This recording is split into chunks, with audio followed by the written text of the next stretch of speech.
ప్రతి దినము ఎడారిలో సెలయేర్లు శ్రద్ధతో వింటున్న మీ అందరికీ నా హృదయపూర్వకమైన శుభములు వందనములు తెలియజేయచ్చు. ఎడారిలో సెలయేర్లు అనుదిన ధ్యాన భాగమును చదువుతున్నాను. దయచేసి శ్రద్ధగా వినండి. జూలై నెల 16వ తారీఖు కొరకై ఏర్పాటు చేయబడిన ఎడారిలో సెలయేర్లు అనుదిన ధ్యాన భాగమును చదువుచున్నాను. వాక్య భాగము: నీవు నీకు ఒక్కడే అయ్యున్న నీ కుమారుని ఇయ్య వెనుక తీయక ఈ కార్యము చేసినందున నీ సంతానమును నిశ్చయముగా విస్తరింపచేసేదను. నీవు నా మాట వినినందున. ఆదికాండము 22వ అధ్యాయము 16-18 వచనాలు. ధ్యాన భాగమును చదువుచున్నాను. ఆ రోజు నుండి ఈ రోజు దాకా మనుషులు ఒక విషయాన్ని పదే పదే చూస్తూ నేర్చుకుంటూ వస్తున్నారు. అదేమిటంటే, దేవుని ఆజ్ఞ మేరకు తమకు అత్యంత ప్రీతిపాత్రమైన ఒక వస్తువును ఆయనకు సమర్పించినట్టయితే అదే వస్తువు వాళ్ళకి 1000 రెట్లు తిరిగి లభిస్తుంది. అబ్రహాము దేవుని పిలుపు విని తన ఏకైక కుమారుణ్ణి ఇచ్చేశాడు. దీనితో ఆ పిల్లవాడు పెరిగి పెద్దవాడవుతాడు, తన వంశం విస్తరిస్తుంది అన్న ఆశలన్నీ సమూలంగా తుడిచిపెట్టుకుపోయినాయి. కానీ ఆ పిల్లవాడు తిరిగి తనకు దక్కాడు. కుటుంబం నక్షత్రాల్లాగా, ఇసుక రేణువులాగా విస్తరించింది. కాలం పరిపూర్ణమైనప్పుడు ఆ కుటుంబంలో నుంచే యేసుక్రీస్తు ఈ లోకానికి వచ్చాడు. తన పిల్లలు చేసే నిజమైన త్యాగాలను దేవుడు స్వీకరించే తీరు ఇదే. మనం అన్నీ ఆయనకిచ్చేసి పేదరికాన్ని కొని తెచ్చుకుంటాము. ఆయన మనకు సంపదలు పంపిస్తాడు. మనకు చేత కాదనుకుని ఓ గొప్ప సేవాభారాన్ని మనం త్యజిస్తాం. అందుకైన మనం కలలో కూడా ఊహించని మరింత గొప్ప సేవా బాధ్యతను మన పరం చేస్తాడు. మనకున్న ఆశలన్నీ వదిలేసుకొని రాగద్వేషాలకు అతీతులమవుతాం. ప్రతిగా ఆయన అపురూపమైన ఆనందాలు నిండిన సమృద్ధి జీవితాన్ని అనుగ్రహిస్తాడు. అవన్నీ కాక మన కిరీటంగా క్రీస్తు మనతో ఎప్పుడూ ఉన్నాడు. అబ్రహాము చేసినట్టు ఆ సంపూర్ణమైన త్యాగం మనం చెయ్యకపోతే క్రీస్తులో మనకు దొరికే సమృద్ధి జీవితాన్ని ఎన్నటికీ రుచి చూడలేం. క్రీస్తు జీవిత చరిత్రకు ఇహలోక పరంగా మూల పురుషుడైన అబ్రహాము దీనంతటిని తన ఒక్కగానొక్క కుమారుణ్ణి వదులుకోవడం ద్వారా ప్రారంభించాడు. పరలోకపు తండ్రి కూడా ఇదే విధంగా తనకున్న ఏకైక కుమారుణ్ణి త్యాగం చేశాడు కదా. ఈ విధంగా కాక మరే విధంగానూ మనం ఆ కుటుంబానికి వారసులం కాలేం. మనకు అతి ప్రియమైన దాన్ని అవసరమైతే దేవునికి ఇచ్చివేయడం ద్వారానే తప్ప ఆ కుటుంబంలో సభ్యులుగా మనకు అన్ని సౌకర్యాలు, హక్కులు సమకూరవు. దేవుడు మన నుండి ఏదన్నా అడిగాడంటే సాధారణంగా అది మనకు చాలా బాధాకరంగా ఉండేదై ఉంటుంది.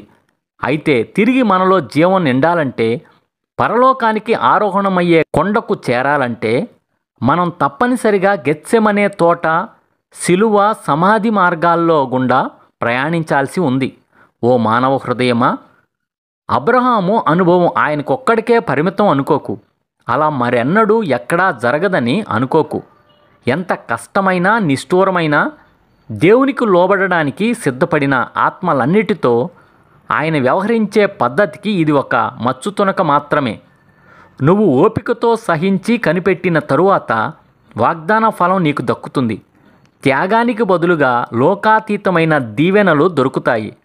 దేవుని ఆశీర్వాదాల నదులు కట్టలు తెంచుకొని కృపతో, సకల సంపదలతో నిన్ను నిలువునా ముంచెత్తుతాయి.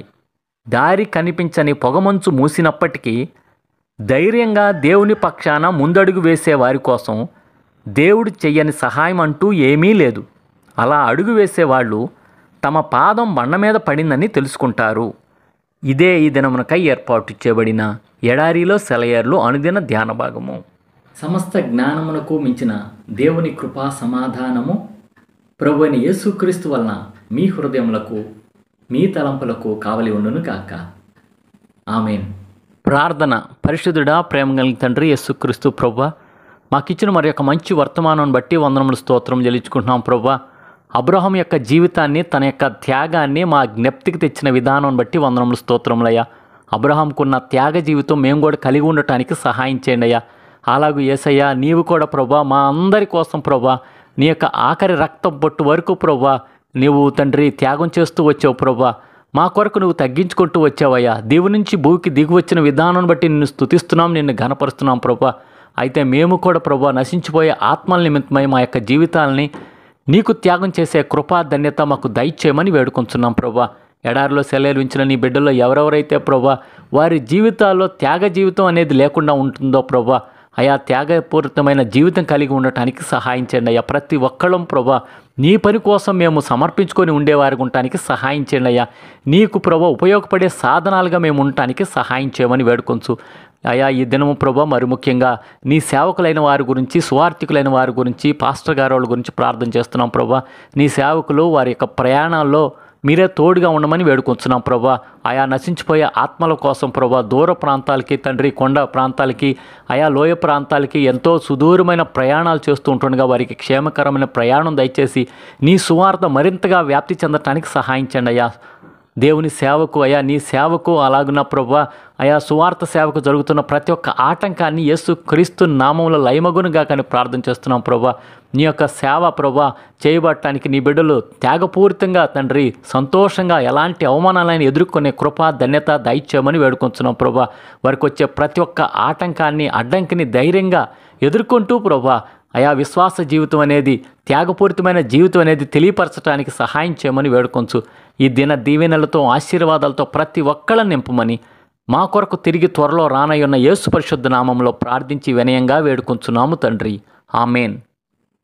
మన తండ్రి అయిన దేవుని యొక్క ప్రేమ, ప్రభువైన యేసుక్రీస్తు వారి కృప, పరిశుద్ధాత్మ యొక్క అన్యోన్య సహవాసం సదా మీ అందరికీ తోడై ఉండును గాక. Amen. Praise the Lord. Shalom.